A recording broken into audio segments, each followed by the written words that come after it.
25வது கணக்கு இரு கோளங்களின் ஆரங்களின் விகிதம். இரு கோளங்களின் ஆரங்களின் விகிதம். ஆரம் எந்த எழுத்தால போடுவோம்? அப்ப ஒரு கோளத்தினுடைய ஆரம் r1, இன்னொரு கோளத்தினுடைய ஆரம் r2.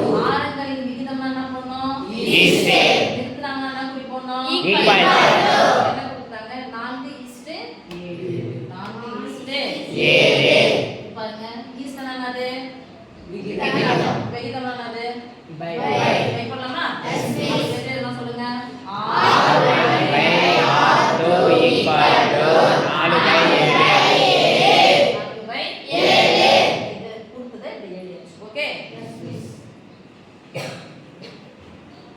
அவற்றின் கன அளவுகளின் விகிதங்கள் காண்க. எவற்றின்?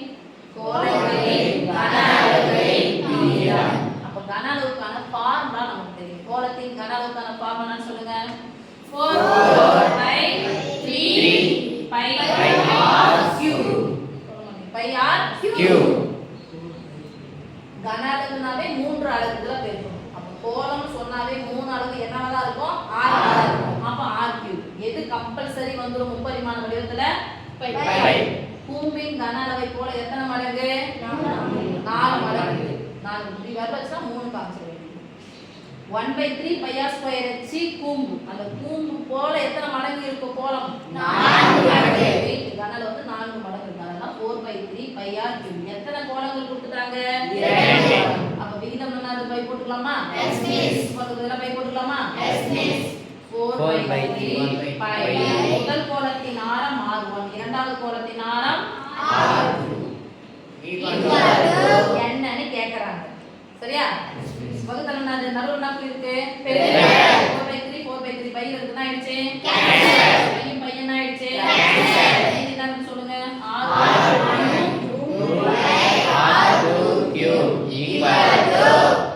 நடுவுல வகுத்தல் வந்துச்சு அப்படினு சொன்னா அந்த வகுத்தல் நடுவுல வகுத்தல் வந்திருக்கு. அடுக்குகளை பார்த்தோம். அடுக்குகள் ஒரே வரிசையா எப்படி போட்டுக்கலாம்?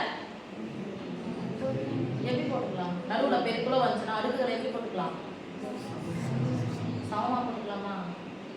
பொதுவா போட்டுக்கலாம்ல. r1/r2 the whole cube. நடுவுல வகுத்தல் வந்துச்சு. நடுவுல வகுத்தல் வந்து அது பெருக்கல் வந்திருக்குன்னா அடுக்குகள் ஒரே மாதிரி இருந்துச்சுன்னா ரெண்டுத்துக்கு சேர்த்து என்ன பண்ணா? ஒண்ணா போட்டுக்கலாம். இது மாதிரி பொதுவா இருக்குது அப்படின்னு சொன்னா இந்த கியூப் ஆனது r1க்கு சொந்தம். நடுவுல பெருக்கலோ வகுத்தலோ வந்துச்சுன்னா r1க்கு சொந்தம், r2க்கு சொந்தம். அப்போ இப்படி இருக்குது, இப்படி பிரிச்சு எழுதணும், இப்படி பிரிச்சு எழுத இப்படி ஒட்டுக்கா எழுதணும். சரியா? Equal to r1/r2. r1/r2 நான் போட்டுக்கிறோம் 4/7 இந்த கியூப் ஆனது 4க்கு சொந்தம், 7க்கு சொந்தம். 4 3 முறை போட்டு பெருக்கணும். 4 16 64 7 கியூப்னா அந்த நம்பர் ஈஸியா சொல்லி தந்துறேன். 7 கியூப்